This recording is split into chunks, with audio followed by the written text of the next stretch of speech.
Hey agents, it's Manny. In our last video, we covered the most optimal way to optimize your gear and weapons, which involves using the scavenger resources from your watch. So in this video, I'll cover the most optimal way to get those scavenger resource points.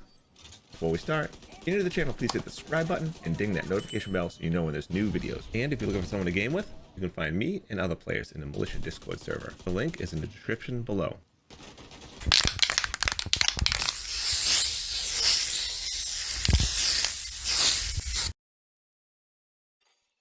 Alright guys, so not a huge secret, but since shade level is account wide, the fastest way to get those scavenger points is to level a new character. I am going to add that this is really only optimal if you have a high enough shade level, and I'm going to say, just throw out a number, I'm going to recommend you wait until you're around 13 to 1400 shade level before you're doing this, because you just won't have enough points to make it worth your time. Because remember, 800 of the first 1000 points are used for attribute upgrades. Now, solo took me just about 3.5 hours to level from 30 to 40. I did this a week ago. This doesn't include the 10 minutes it takes to create a new character and then get to Haven. There's that intro scene with Kelso. So what I then did is grab a couple of buddies, and we had one guy carry two of us. This time it took just under an hour and 40 minutes from starting at Haven. So now what I want to do is go over how we did it, and then at the end of this video, I'm going to talk about how to optimize it even further. All right, so step one is to unlock all the safe house. All that needs to happen is the person carrying needs to fast travel to each safe house, and that's it. You don't even need to visit yourself to unlock them. They'll just be unlocked for you automatically. However, you do need to visit them and speak to the person in charge of the safe house. This is required to complete the story. All right, once all 4 safe houses are unlocked, the carry should start with either Wall Street or Tombs, because both those missions have side missions after they're complete. So you want to unlock all possible missions as soon as possible. You don't want anything gated behind another mission. The 2 carries should head over to the drone crash site in the Civic Center first and get that out of the way. It is important for the 2 carries to stick together, because completing Warlords in New York Story is not enough to unlock the watch. You need to be level 40 before you can even take on Keener. So stick together so you both get the XP and hit 40 as soon as possible. After the crash site, the carry should head over to either the safe house in Two Bridges or Battery Park and complete either one of those side missions next. By the time you complete this mission, the carry should be at the end of either Wall Street or Tombs, so you might as well just fast travel to them when they tell you they're ready.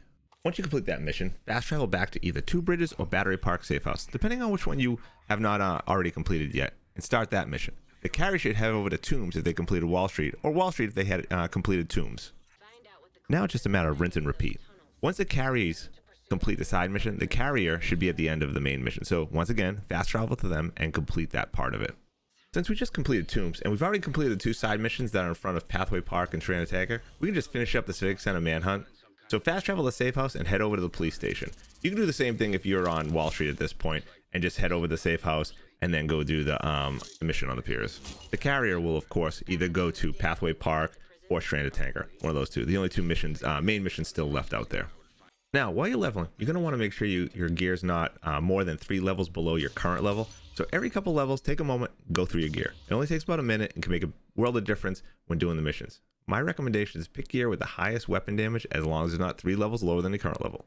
You don't need to worry about talents or even secondary attributes, because you're going to outgrow your gear really quickly, and this character's not going to be around very long anyways. You only want him for his shade level. And don't forget about those caches you get for leveling. They're really helpful. Alright, so now we've completed one of the lieutenants fully, and we only have a single mission for the other 3. So once again, the carrier should be near the end of the other main mission when you complete yours, so fast travel to them once they give you the word that they're close. Once complete, we only have 1 side mission and 1 main mission to complete all the lieutenants. The carrier should head over to Pathway Park, and the people being carried, well, they go over the piers and complete the drag off mission. So fast travel down to Financial District Safe House and run on down. We were able to complete the Pier 26 mission and the whole drag off manhunt before the carrier was ready for us. So we fast traveled back to the safe house and ran over the Federal Reserve side mission. I honestly can't remember if you need to do this to unlock Liberty Island, but I know we need the XP, so we ran over there and finished it a few minutes after the carrier was ready for us. And it's not really good to make the carrier wait for you, so try not to do that. Once we finished Pathway Park, we had only 1 mission left, and then we needed to hit level 40 before we could actually get to Liberty Island. So we all headed over to complete Castle Clinton mission. I do know this mission is required though before you can enter Liberty Island, so this one has to be done. Now, there was something I did think about afterwards, and that was the carrier could have started Liberty Island while we finished up Castle Clinton mission, and that would have probably shaved off another 10 to 15 minutes. The only caveat is if we didn't hit 40 after finishing Clinton, we'd have to grind out some activities or CPs to get there while the carrier waited for us at the end of Liberty Island. But as it turns out, we actually hit 40 at the end of Clinton. So I don't know if it's because of doing Federal Reserve. And like I said, I'm not 100% sure if that one is actually needed. Can you let me know in the comments below if you know whether you need to do that one or not? So we only have one mission left and we're done. Liberty Island took us a bit over 17 minutes to complete, and I know we definitely can save a few minutes off next time. All right, so the last tip I want to give is to be aggressive. This is about speed running and hitting 40 as fast as you can. Do not sit back and try to snipe and be cautious because you're afraid of dying. The carry, first of all, the carry should never die, and the ones being carried should be supporting each other. So even if one goes down, the other one can complete the section quickly and pick them up. Besides, you should be running with Reviver anyways. As I mentioned earlier, this took us just under an hour and 40 minutes with one carrier and 2 people being carried. We discussed afterwards, and we feel the most optimal setup is 2 carriers and 2 people being carried. This allows the carriers to work on separate missions and get them completed much quicker, while the ones being carried complete side missions. Even if it takes about 10 to 15 minutes per mission, this should shave off anywhere from 25 to 35 minutes or so, if not even more, if we do it correctly.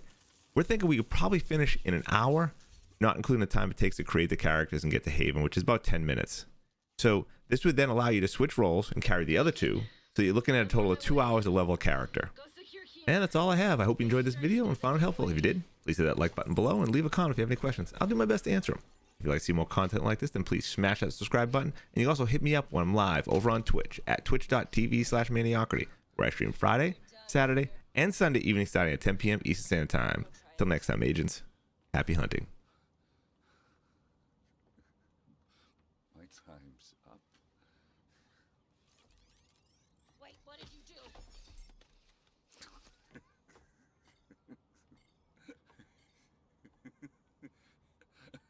What did you do, Keener? You have no idea what's coming.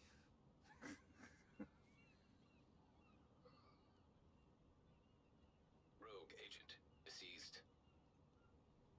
Fuck! Fuck this guy.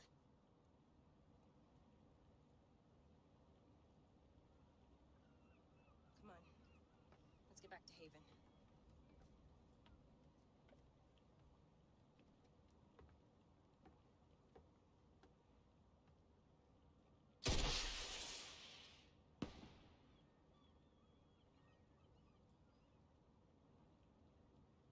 Hostile radio intercepted. Schaefer, come in. Schaefer?